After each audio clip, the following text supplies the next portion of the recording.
Voilà, c'était une grâce d'être reçu comme ça. Euh, euh, le directeur de la douane. Et le lendemain, on a pu avoir notre rendez-vous. On a été, on a parlé avec le Suisse. Il était content de savoir que nous habitons la Suisse aussi. Et voilà. Après, j'ai mis en contact avec mon mari. Ils ont continué leurs affaires. Vous voyez pourquoi j'ai dit que les enfants de Dieu, nous devons être comme des palmiers. Parce que vous savez qu'en nous, Dieu a investi. Approchez-vous de Dieu.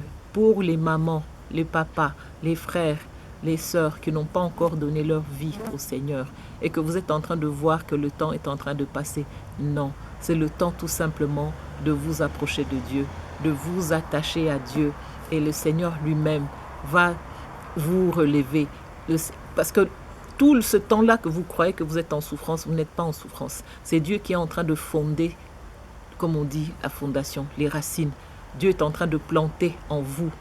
Et un jour, vous allez voir que vous serez déjà en train de monter comme le palmier. Comme le palmier.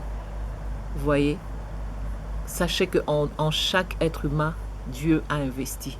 Et dans votre vie aussi, le Seigneur a envie d'investir. Mais pour commencer, il faut lui faire confiance. Il faut chercher des moments de prière, des moments d'intimité avec Dieu. Parce que c'est dans des moments d'intimité que vous êtes en train de prendre la nature de Dieu, que vous êtes en train de grandir à l'intérieur comme vous êtes à l'extérieur. C'est ça, la vie d'un enfant de Dieu. Vous savez qu'à l'intérieur du palmier, il y a la bénédiction. À l'extérieur du palmier, il y a aussi la bénédiction. Mais c'est un arbre solide qui pousse même dans les déserts, là où il n'y a rien. Mais à cause de ses racines, le palmier pousse quand même. C'est pour cela que je voulais vraiment fortifier les enfants de Dieu, de ne pas baisser les bras, de ne pas perdre courage, de savoir que Jésus-Christ, notre Seigneur, notre Sauveur, est vivant. Jésus-Christ est ressuscité. Il est là, au cœur de nos vies. C'est lui qui nous conduit. Il a dit, approchez-vous seulement de moi. Je veux m'approcher aussi de vous. C'est ce que nous sommes en train de faire, ce que nous faisons, ce que je fais aujourd'hui, ce que les autres pasteurs font aujourd'hui, ce que les autres sœurs en Christ font aujourd'hui, les pasteurs, les femmes des pasteurs, ce qu'elles font aujourd'hui.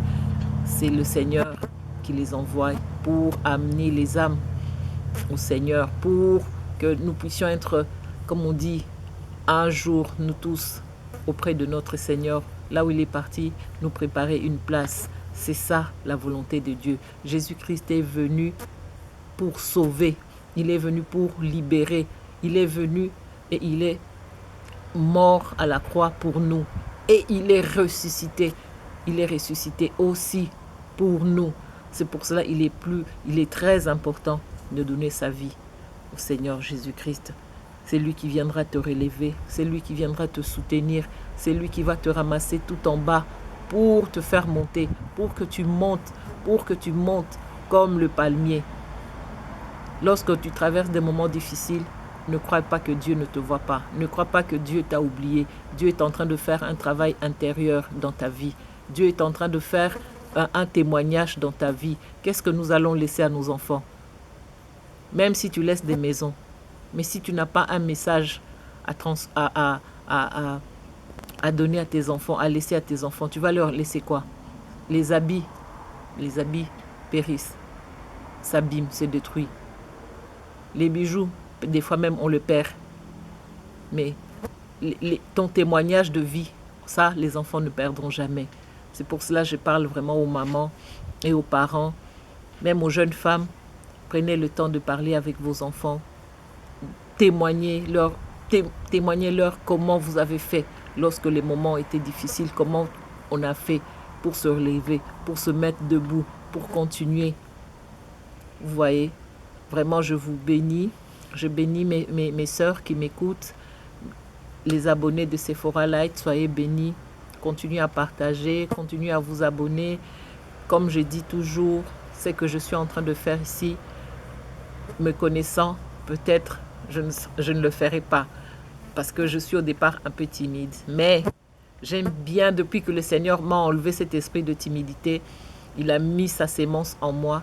C'est pour cela qu'aujourd'hui, je me mets comme ça devant vous Vraiment, la personne que je cherche à élever ici tous les jours, c'est Jésus-Christ de Nazareth. C'est lui qui a pris ma place à la croix. C'est lui qui est venu me sauver. C'est lui qui est venu pour me donner de faire de moi la femme que je suis aujourd'hui. C'est ça ma prière pour toutes mes sœurs, tous mes frères qui sont en train de m'écouter, de me suivre. Arrangez-vous, nettoyez votre cœur, demandez pardon. Si vous avez offensé les gens, allez demander pardon. Nettoyez votre cœur pour le jour que nous allons nous rencontrer vers notre Seigneur, notre Sauveur Jésus-Christ. Soyez bénis dans vos maisons. C'est que je voulais vous dire aujourd'hui. Je voulais vous partager l'histoire du palmier que le Seigneur m'a fait voir. Ce palmier qui est un arbre qui n'a pas de branches, mais c'est un arbre qu'on monte avec une ceinture de sécurité. Cette ceinture-là, c'est ça votre foi. C'est ça qui va. Cette ceinture-là, c'est ça votre foi. Et c'est votre foi que vous allez vous-même travailler. Parce qu'on doit travailler la foi pour qu'elle devienne ferme. Il ne faut pas baisser les bras. Pour les femmes qui souffrent dans le mariage, pour les femmes qui souffrent dans leur ménage, il ne faut pas pleurer. Nous avons un sauveur. Nous avons, comme on dit, un rempart. C'est Jésus-Christ de Nazareth. Pour les personnes malades qui se disent quand est-ce que ma maladie, pourquoi cette maladie, quand est-ce que je vais guérir. Pour les femmes stériles, c'est pareil. Pour les femmes qui prient pour leurs enfants, pour qu'ils trouvent un travail, pour les femmes qui prient pour une maladie, soyez en paix, demandez la grâce de Dieu, l'amour de Dieu, la fidélité de Dieu dans votre vie et vous verrez la main de l'Éternel. L'Éternel Dieu est puissant, il n'est pas loin de nous, il est avec nous, il nous a promis et ses promesses sont vraies. Il a dit, je serai avec vous tous les jours de votre vie. Soyez dans la paix, dans le calme. Arrêtez de pleurer. Séchez vos larmes, essuyez vos yeux. Nous avons un sauveur. Nous avons un sauveur. Vous avez vu pourquoi je vous ai parlé du palmier? Le palmier, même si on coupe, le palmier continue à pousser. Pourquoi? Parce qu'il y a la sémence de Dieu dedans. Vous voyez? Je vous remercie vraiment, vous qui avez pris le temps de m'écouter. Je sais qu'aujourd'hui, ce n'était pas facile parce que j'étais en train de voir mon rêve et j'étais en train de prendre ce que le Seigneur était en train de me dire par rapport au palmier. Mais je pense que le message est là, le message a pu passer. C'était d'être forte en tout moment, en tout vent, comme on dit. Le Seigneur est là. Il ne vous a jamais oublié, il n'oublie personne.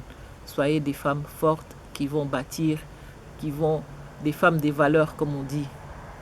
Voilà, des femmes Habakkuk, comme je vous appelle, des femmes des sentinelles, celles qui prennent le temps à la chambre haute pour prier, pour bénir la famille. Voilà, que le Seigneur vous bénisse, que la paix du Seigneur soit avec vous. Vraiment, je veux tourner un peu pour que vous puissiez encore une fois voir la nature, là où nous sommes, dehors. Que le Seigneur vraiment vous bénisse abondamment. Dans le nom puissant de Jésus-Christ, soyez bénis, bénis dans vos maisons. Soyez bénis, les mamans Sephora Light. Voilà. Soyez bénis, bénis. Dans vos maisons, dans vos entreprises, soyez bénis. Ça, c'est là où nous sommes. Dans le nom puissant de Jésus-Christ, soyez bénis. Merci.